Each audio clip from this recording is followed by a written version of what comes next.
Welcome to കലവറ. ഇന്ന് നമ്മൾ ചെയ്യാൻ പോകുന്നത് ഒരു ഫിഷ് കട്ട്ലറ്റാണ്. അതിന് വേണ്ടി എടുത്തിരിക്കുന്നത് ഒരു 250 ഗ്രാം നെയ്മീനാണ്. അത് ഉപ്പിട്ട് അതുപോലെ തന്നെ 1/2 ടീസ്പൂൺ കുരുമുളക് പൊടിയും ചേർത്ത് ആവശ്യത്തിന് വെള്ളം ഒഴിച്ച് വേവിച്ചെടുത്താണ്. വെന്ത് കഴിഞ്ഞ് അതിൻ്റെ അകത്ത് മുള്ളെല്ലാം കളഞ്ഞ് കൈ കൊണ്ട് പൊടിച്ച് വെച്ചിരിക്കുന്നതാണ്. ഇനി ബാക്കി ഇൻഗ്രീഡിയൻസ് ഒക്കെ ചെയ്യുമ്പോൾ പറയാം. അടുപ്പ് കത്തിക്കാം. പാൻ ചൂടായി അതിലേക്ക് 1.5 ടേബിൾ സ്പൂൺ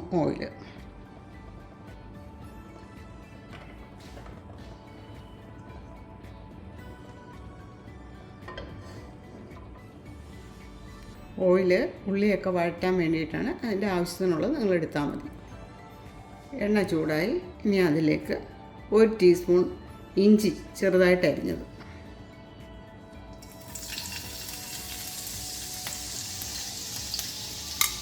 2 ചെറിയ പച്ചമുളക് അരിഞ്ഞത് ചെറുതായിട്ട് അരിഞ്ഞത്,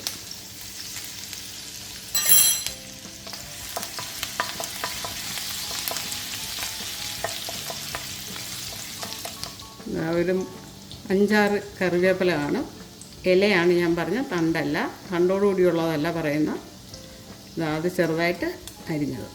അതൊക്കെ നിങ്ങളുടെ ഇഷ്ടത്തിന് ചേർത്താൽ മതി.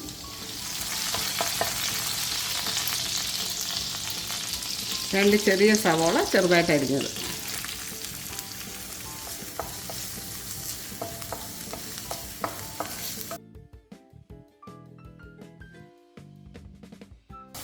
ഉപ്പ് ആദ്യമേ ചേർക്കേണ്ട. മീനിലും ഉരുളക്കിഴങ്ങ് പുഴുങ്ങി വെച്ചിരിക്കുന്നതിലും എല്ലാം ഉപ്പ് ചേർത്താണ് വേവിച്ചിരിക്കുന്നത്. അതുപോലെ തന്നെ ഇനി നമുക്ക് സോയാ സോസ് ചേർക്കാനുള്ളതാണ്, അതിലും ഉപ്പാണ്.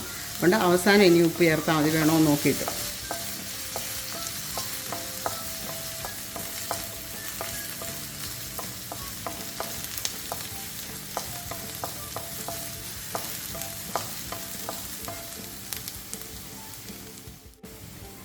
ഉള്ളി നന്നായിട്ട് വാടി വരണം, അതല്ലെങ്കിൽ കട്ട്ലറ്റ് പിടിക്കുമ്പോൾ അത് പൊടിഞ്ഞു പോകും. ഇനി തീ കുറച്ച് വെച്ചിട്ട് നമുക്ക് പൊടികളൊക്കെ ചേർക്കാം. ഒരു 1/4 ടീസ്പൂൺ മഞ്ഞൾപ്പൊടി, 1/2 ടീസ്പൂൺ കുരുമുളക് പൊടി.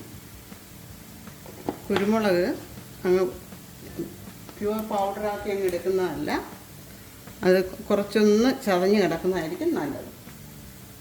1/2 ടീസ്പൂൺ പെരിഞ്ജീരകപ്പൊടി, 3/4 ടീസ്പൂൺ ഗരം മസാലപ്പൊടി,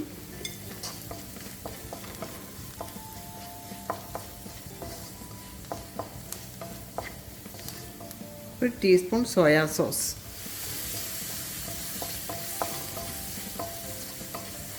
ഇനി ഇതിലേക്ക് പൊട്ടറ്റോ. ഇത് ഏകദേശം ഒരു 1.5 കപ്പ് കാണും. ഉരുളക്കിഴങ്ങ് ഉപ്പിട്ട് വേവിച്ചെടുത്താണ്, അത് കൈ കൊണ്ട് ഉടച്ചതാണ്.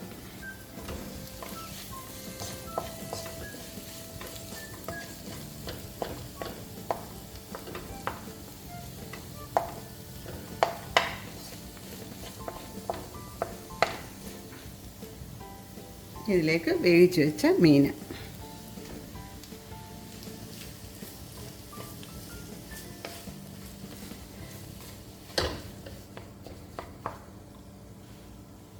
ഒരു ശകലം ചേർക്കണം. 1/4 ടീസ്പൂൺ കൂടെ സോയാ സോസ്. അങ്ങനെ 1.25 ടീസ്പൂൺ സോയാ സോസ് ചേർത്തിട്ടുണ്ട്. എരിവ് പൊടിയും കൂടെ ചേർക്കാം, വേണമെങ്കിൽ ഒരല്പം കുരുമുളക്. നമുക്ക് തീ ഓഫ് ചെയ്യാം. ഇനി തണുക്കാനായിട്ട് മറ്റൊരു പാത്രത്തിലേക്ക് മാറ്റി വയ്ക്കാം. മീനിൻ്റെ മിക്സ് തണുത്തിട്ടുണ്ട്. ഇനി ഇതിലേക്ക് ഒരു മുട്ടയുടെ മഞ്ഞ, അതിൻ്റെ വെള്ള കട്ട്ലറ്റ് മുക്കി പൊരിക്കാനായിട്ട് അടിച്ച് പതിപ്പിച്ച് വെച്ചിട്ടുണ്ട്. ഈ മഞ്ഞ ഇതിൽ ചേർക്കാം. ഇതും കൂടെ ചേർത്ത് നന്നായിട്ടൊന്ന് മിക്സ് ചെയ്തെടുക്കാം.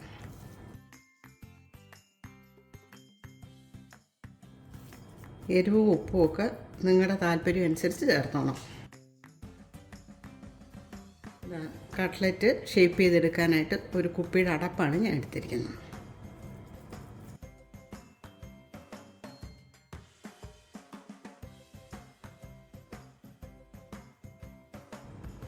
ഇനി ഇത് മുട്ടയിൽ മുക്കി ബ്രെഡ് ക്രംസിൽ പൊതിഞ്ഞ് നമുക്ക് മാറ്റി വയ്ക്കാം. ഇങ്ങനെ ഓരോന്നും ചെയ്തെടുക്കാം. അതുപോലെ തന്നെ മീൻ കട്ട്ലറ്റാണ്. നമ്മളത് മുള്ളൊക്കെ സൂക്ഷിച്ച് എടുത്ത് കളയണം.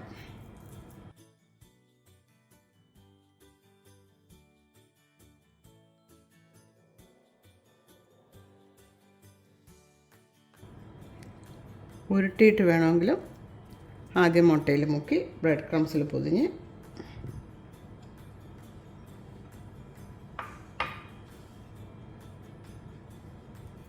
ഷേപ്പ് ചെയ്യാനുള്ള ഇതിലേക്ക് വയ്ക്കാം.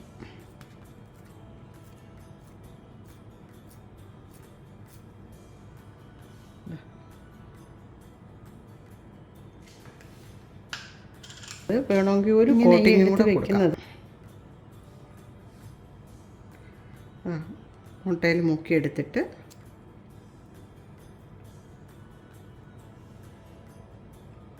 വീണ്ടും ഒന്നുകൂടെ ബ്രെഡ് ക്രംസിൽ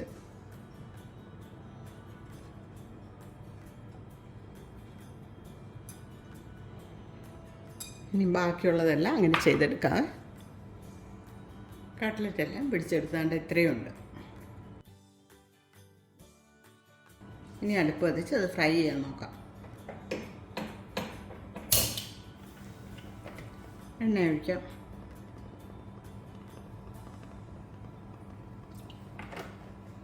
എണ്ണ ചൂടായി.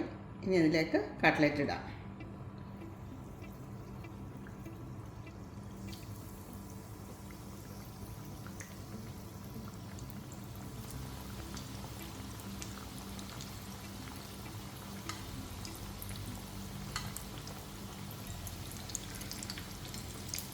കട്ട്ലറ്റ് ഇട്ട് കഴിഞ്ഞിട്ട് മീഡിയം ഫ്ലെയിമിലിടണം.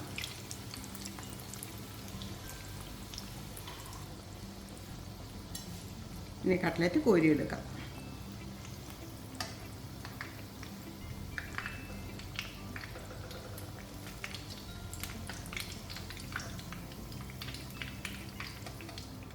തീ ഒന്ന് കൂട്ടി വെച്ചിട്ട് വേണം അടുത്തിടേണ്ട.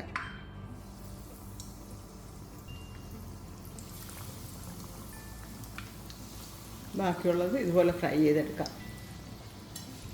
ഇനി കട്ട്ലറ്റ് കോരിയെടുക്കാം. എൻ്റെ പുതിയ വീഡിയോസ് കാണാൻ വേണ്ടി നിങ്ങൾ സബ്സ്ക്രൈബ് ചെയ്യണേ, ഷെയർ ചെയ്യണം, ലൈക്ക് ചെയ്യണം. അതുപോലെ തന്നെ എൻ്റെ പ്ലേലിസ്റ്റും സജസ്റ്റഡ് വീഡിയോസും കാണാൻ മറക്കരുത്. Thanks for watching this.